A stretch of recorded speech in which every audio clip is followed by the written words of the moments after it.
안녕하십니까. 숭실사이버대학교 한국어 교육학과의 장재영 교수입니다. 자, 오늘은 참고 문헌 작성하는 방법에 대해서 말씀을 드리겠습니다. 저희가 지금 계속해서 보고서 작성 연습에 대해서 지금 영상을 올려드리고 있는데요. 그래서 저희가 서론, 본론, 결론 말씀드렸고 오늘은 마지막이죠. 그러니까 결론 다음에 참고 문헌을 작성하게 되어 있는데 간혹 참고 문헌을 안 쓰는 경우도 있는데 꼭 쓰셔야 되고요. 또 참고 문헌을 쓰더라도 그냥 쓰는 게 아닙니다. 다 양식이 있기 때문에 그 양식에 맞게 참고 문헌을 작성하셔야 됩니다. 그래서 오늘은 참고 문헌 작성법에 대해서 말씀을 드리도록 하겠습니다. 자, 참고 문헌 쓰기를 보시겠는데요. 자, 먼저 보시면 우리가 어떤 그 참고할 때 단행본이죠. 단행본 어떤 그 책자 하나 책자를 우리가 참고문을 쓸 때는 이렇게 이름을 쓰시고 김지영 그다음에 쉼표 그다음에 꺽쇠죠. 네, 굵은 꺽쇠입니다. 이렇게 두 개짜리가 있는 거 이 꺽쇠를 사용하셔야 돼요. 이 기호를 그래서 한국의 정치 그다음에 닫고 또 쉼표 그다음에 출판사 이름 쓰시고 그다음에 연도 그다음에 마지막에 마침표. 자, 그런데 이제 참고문헌 어떤 양식이 약간씩 좀 이렇게 다른 경우는 있습니다. 어떤 그 기관에 따라서. 그래서 이렇게 연도가 마지막에 오는 경우도 있고, 이 연도를 이름 옆에 바로 괄호를 해서 김지영 괄호하고 1993 괄호 닫고 쉼표하고 그다음에 한국의 정치에 쓰는 경우도 있고 그래서 연도를 이렇게 마지막으로 뒤로 빼도 되고요. 이름 옆에 바로 괄호에 넣어서 하는 경우도 있습니다. 그래서 그거는 큰 관계는 없고요. 근데 중요한 것은 연도도 들어가야 되고, 마지막에 마침표를 이렇게 찍어 주셔야 됩니다. 자, 그래서 중요한 것은 단행본, 책자인 경우에는 이 특수 기호, 꺽쇠, 두 개짜리 굵은 꺽쇠를 사용하셔도 되고요. 자, 그 다음에 이제 여기서는 또 학술지죠, 학술지. 김지영, 그 다음에 쉼표.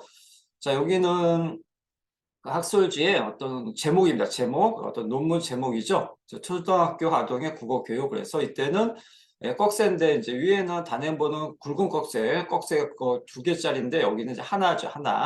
하나짜리를 씁니다. 그래서 초등학교 아동의 국어 교육, 자, 꺽쇠 닫고 그 다음에 국민교육 이것은 이제 어떤 책자이기 때문에 그러니까 국민교육이라는 책자 안에 초등학교 아동의 국어교육이라는 논문이 있는 것입니다. 그래서 국어교육 안에 여러 논문이 있죠. 여러 논문 중에 하나가 바로 초등학교 아동의 국어교육이기 때문에 책자는 이렇게 굵은 꺽쇠 우리가 위에 단행본 한국의 정치처럼 굵은 꺽쇠를 하시고 그 중에 하나 어떤 국어교육에 있는 논문 중에 하나인 초등학교 아동의 국어교육은 그냥 꺽쇠인데 이거는 하나짜리 꺽쇠로 표시하시면 됩니다. 제23권 쉼표 대한국어교육학회 쉼표 1990 쉼표 그 다음에 페이지도 써야 됩니다. 그래서 24년부터 32년까지 마침표 찍고요. 연도도 역시 이름 옆에 괄호로 하셔도 관계없습니다. 자, 그 다음에는 이제 석사학위 논문인데요. 그래서 이름 역시 쉼표, 그 다음에 한국 정치의 미래, 그래서 논문 제목이죠. 그래서 이것도 이렇게 꺽쇠인데 하나짜리로 하시고 쉼표, 그 다음에 이제 건국대학교 석사학위 논문 쉼표 1997 마침표 역시 연도도 마지막으로 빼서 내고 이름 옆에 괄호를 하셔도 됩니다. 자, 그 다음은 이제 어떤 우리가 인터넷에서 있는 어떤 기사죠, 내용들, 자료들을 또 참고할 때가 있습니다. 그래서 김지영 쉼표 세종당이라는 글이죠. 2008년 11월 5일입니다. 네. 그래서 이렇게 어떤 그 검색한 날짜라든지 아니면 글이 올라온 날짜 이런 것들을 출처를 정확히 밝혀주셔야 되고요. 그리고 또 인터넷 사이트 주소까지 같이 그래서 우리가 인터넷 사이트를 참고문을 안 쓰는 경우도 있고 그냥 뭐 간단하게 쓰는 경우가 있는데 이렇게 어떤 기본적인 양식에 맞게 쓰셔야 됩니다. 그래서 김지영 쉼표 세종대왕이라 글 그래서 이것은 또 책자는 아니기 때문에 그냥 꺽쇠 작은 저기죠. 그냥 일반 꺽쇠로 하시면 되겠고요. 하나 사이로 그 다음에 쉼표하고 2008년 11월 5일 그 다음에 인터넷 사이트 주소 이렇게 표기하시면 되겠습니다.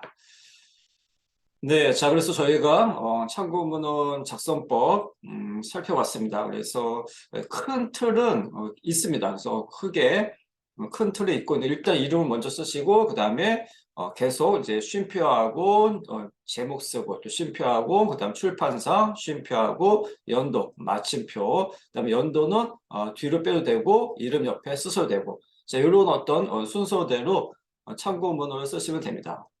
그리고 이제 어떤 단행본인 경우, 그냥 일반 논문인 경우, 또 어떤 인터넷 기사, 이런 것들은 조금 차이점이 있기 때문에 그 약간의 차이만 좀 생각하시고, 그것을 양식에 맞게 쓰시면, 참고 문헌은 제대로 잘 쓰시게 됩니다. 그래서 마지막까지 우리가 보고서 쓸 때, 서론, 표지, 서론, 본론, 결론, 마지막 참고 문헌까지 작성하셔야 되기 때문에 참고 문헌도 양식에 맞게 정확하게 제대로 잘 작성하시면 보고서가 아주 훌륭하게 마무리가 되겠습니다.